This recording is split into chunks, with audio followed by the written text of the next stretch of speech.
Brother Cliff, Yes, Pastor, go ahead. it's good to see you, sir. Same to see you.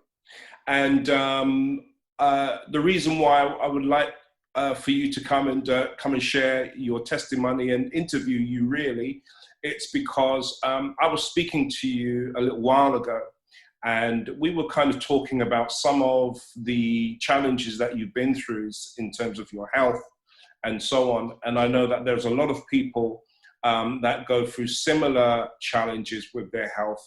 And I think sometimes it's great when you have somebody that's been through something and is able to share their testimony to encourage somebody else. So I know that you had a stroke, and you've also had prostate. And so what we're going to do, we're going to deal with three parts.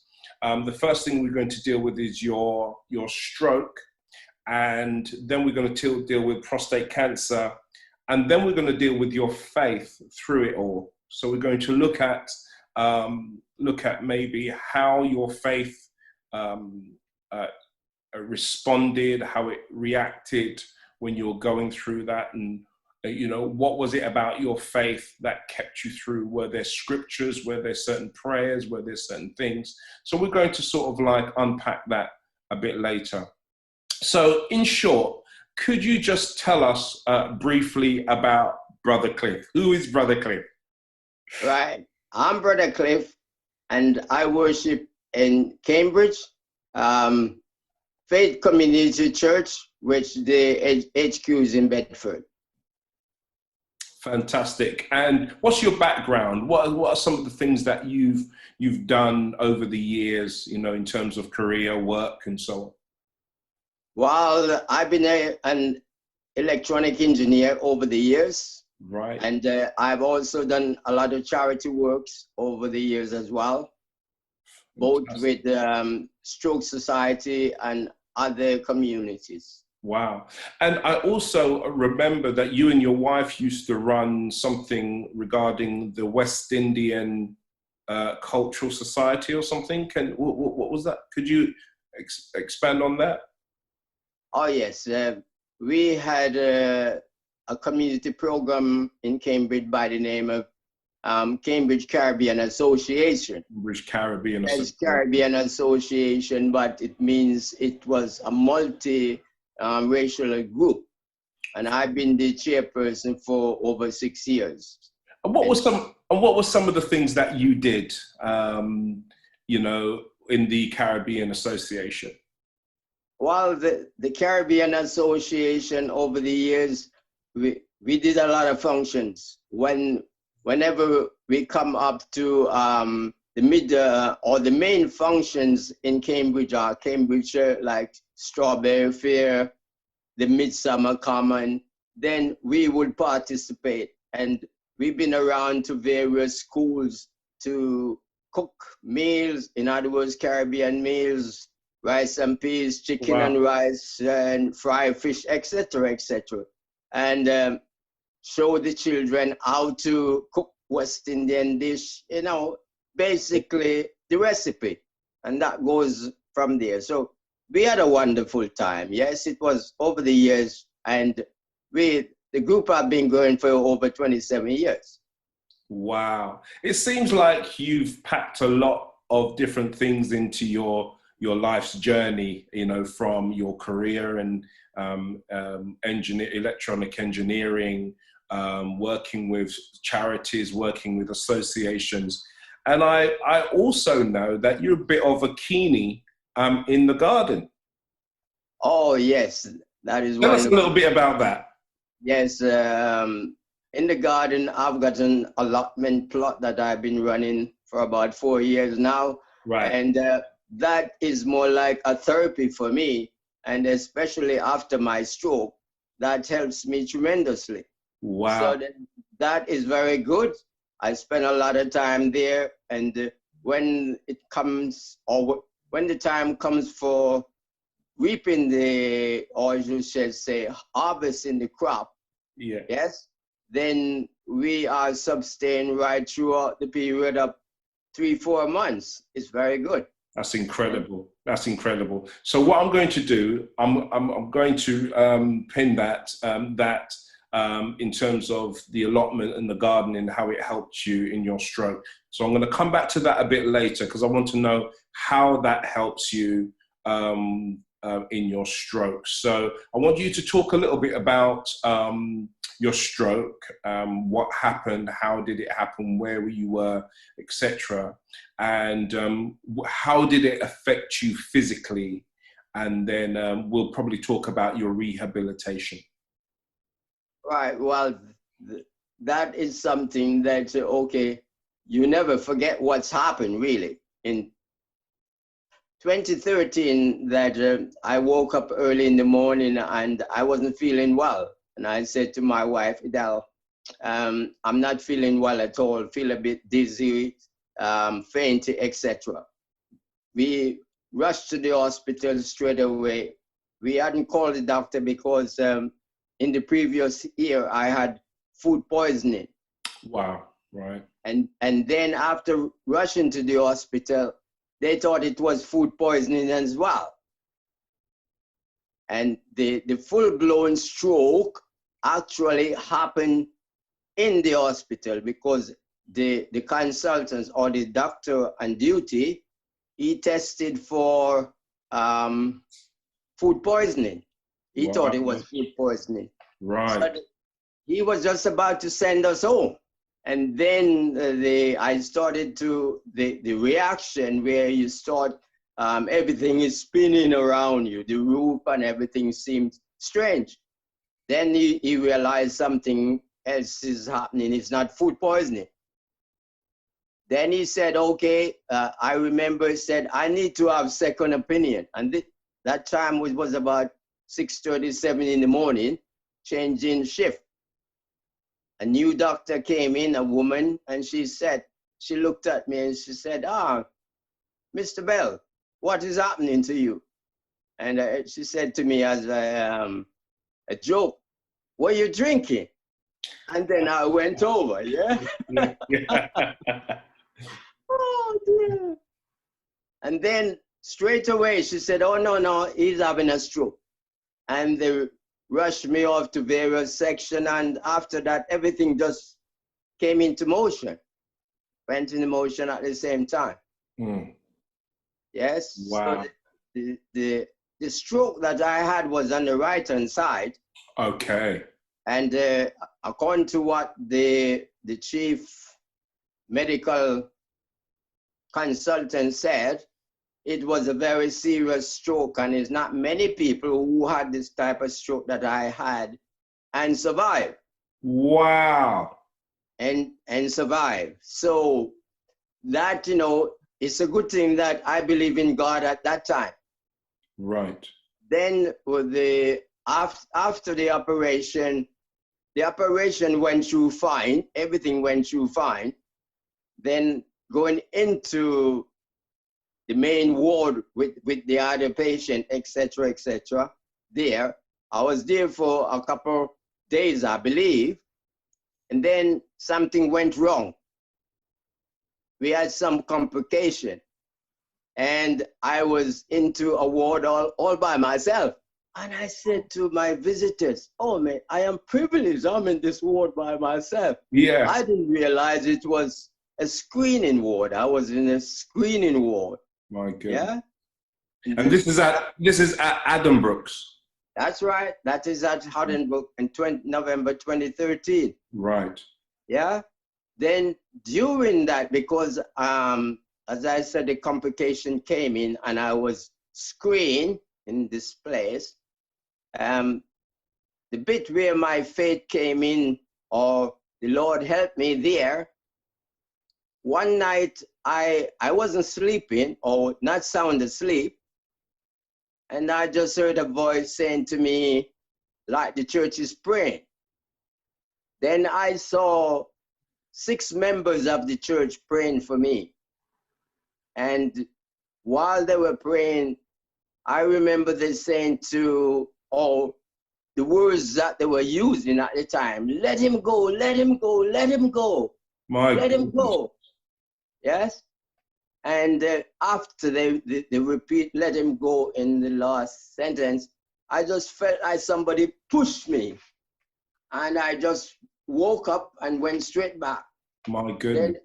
Then everything, all the complications at the time were cured, absolutely cured.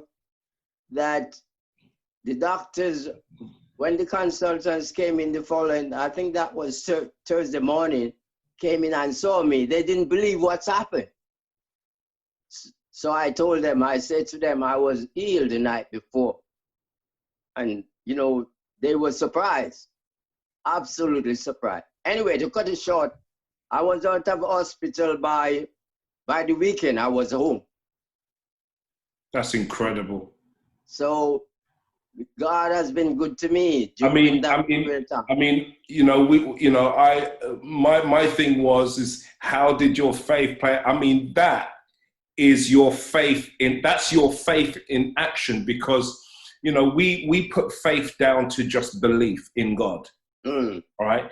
But faith is your lifestyle. Faith is everything that incorporates your life, that's associated. So the people that's a part of your life, the people that's praying for you, the people that's covering you, the people that's encouraging, that's all incorporating your faith.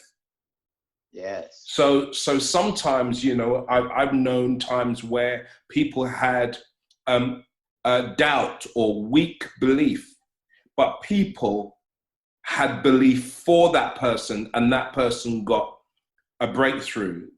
There's a story in the Gospels where 4 men take a paralyzed man to Jesus, and they can't get in through the door. So they climb up to the roof. You know the story.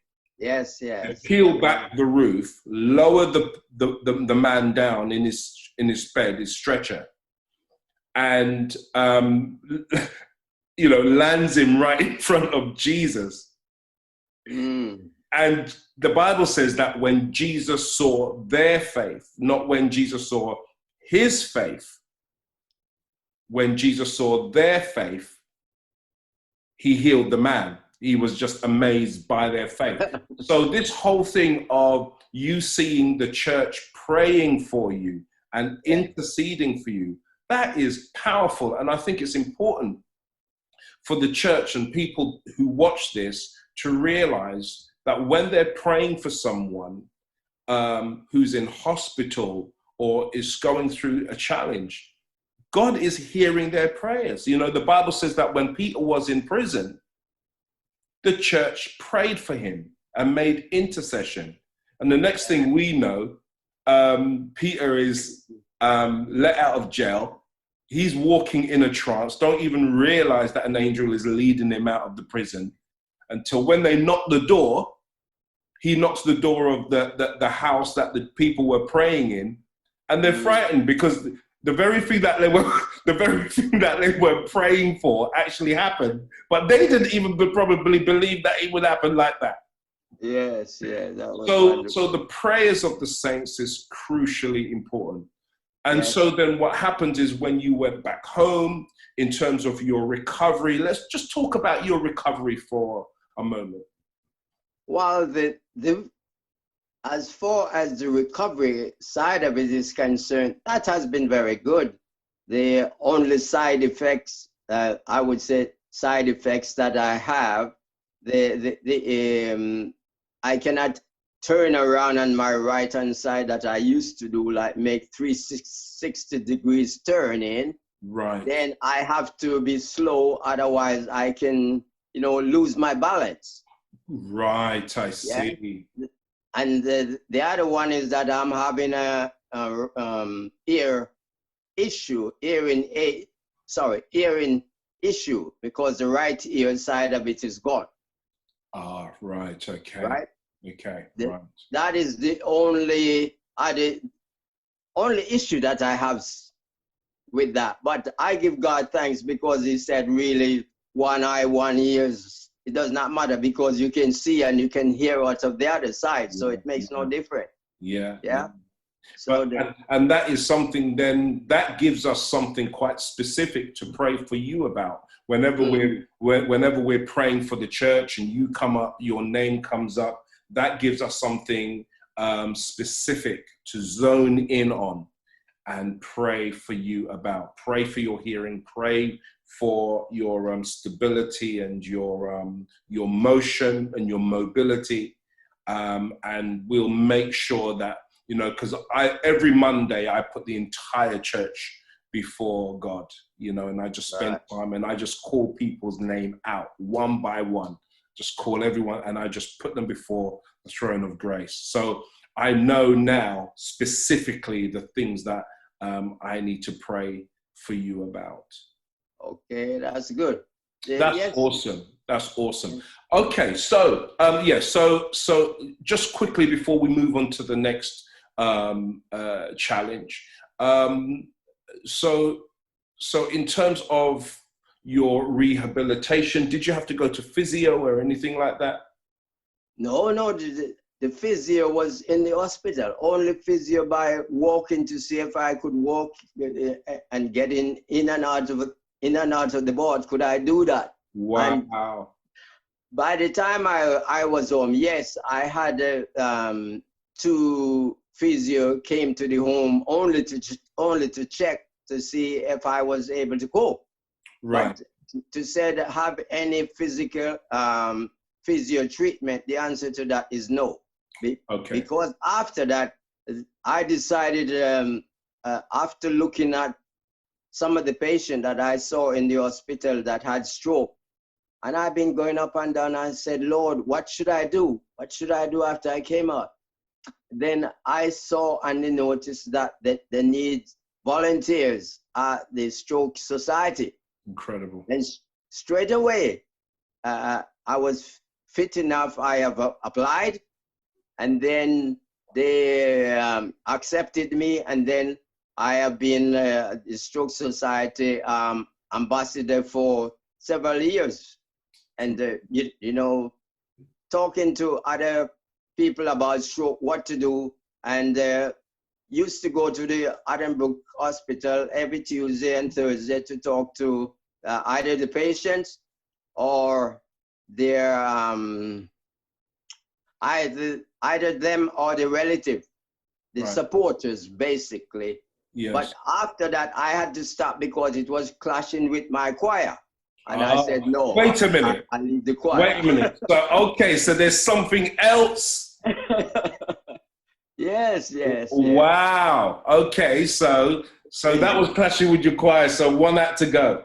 Yes, one had to go, and because of that, I said, okay, what I wanted to do within the hospital concerning the stroke, the hospital cuts it out. In other words, where you stop going on the wards to talk to the patient. Right. And I said, no, I want to talk to the patient, because those patients who were able to speak and understand, I used to tell them about what God has done for me. Right. And what, in other words, giving them encouragement.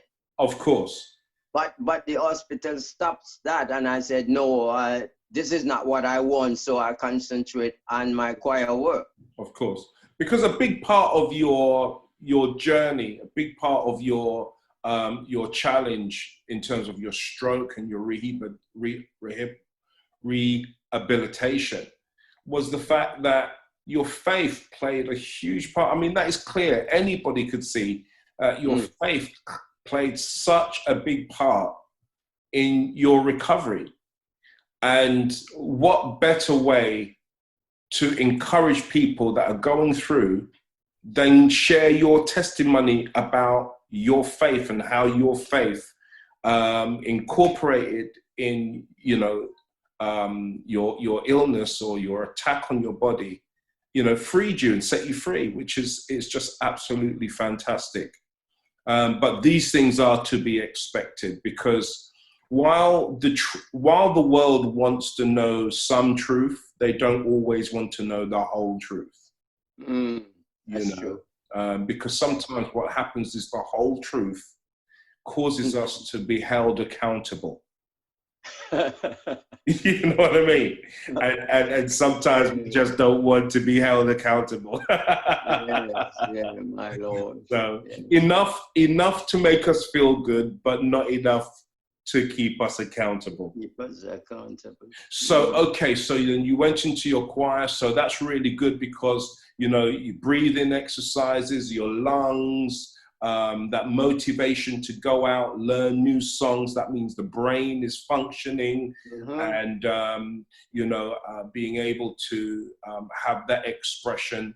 And then your gardening. So is that when you took up your gardening, or did it happen before that? Well, no, the garden was actually before the stroke. Right, okay. So Yeah. the good thing is that you were already in the motion of the gardening, and it just came in handy. That's right. Yes. Did you have any problems doing things in at the allotment that after your thing than before?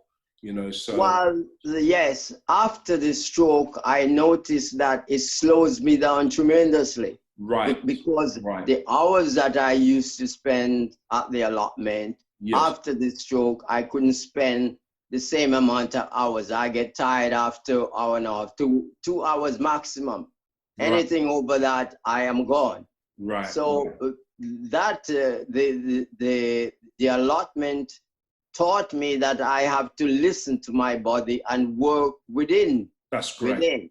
That's great advice. That's great advice. Can you say that one more time, Brother Cliff? After the stroke, I had to work within. In other words, I had to listen to what my body is saying to me. I cannot go do more hours that I wanted to do. Even I wanted to do it, but the body wouldn't allow me to do it. So I had to work within the limit, within that limit. And once the limit was okay, I do not extend the limit, then yes, everything just clicks in, work fine. That's great advice, Cliff. That's great. And this is what I'm doing. That's brilliant. That's brilliant. Yes. You know, it seems like the more we talk and I dig into your past, it seems like you have a lot of things that you know, would come to the surface about activities and things that you're going. And I'm not going to do that because I'm frightened that I'm going to unveil a whole lot of different exciting ventures. You know, I'm not even going to go into the traveling because I know we've spoken about traveling as well and so on, but I'm not going to go there. I'm not going to go there. I'm going to keep to the task, okay? But just tell us a little bit, because I'm a singing man as well. Just tell us a bit about your choir experience. Well, the choir, I love the choir tremendously. I am a member, or just before the COVID lockdown, the choir, we have, I'm a member of the U3A choir. Okay. That's Cambridge University, what was it? Yeah, senior citizen or people coming up within their 60s, yes? Right. That choir. And there are so many different activities or programs within the group that you are allowed to do. Right. And one of mine was Tai Chi, the choir. Yeah. And current affair, like politics. Brilliant. So as far as the choir is concerned, yes, I enjoy the choir because we have had a big group within the choir, over 60 members within the choir. Excellent. And that was going on very well just before COVID. And my role within the choir is tenor. I am a tenor. Right. Or what you would call a baritone. Yes. Yeah. So that side of it, yes. And that is very good because that helped me tremendously with confidence throughout the stroke, etc. Mobility, voice, yes. That's brilliant. That's fantastic.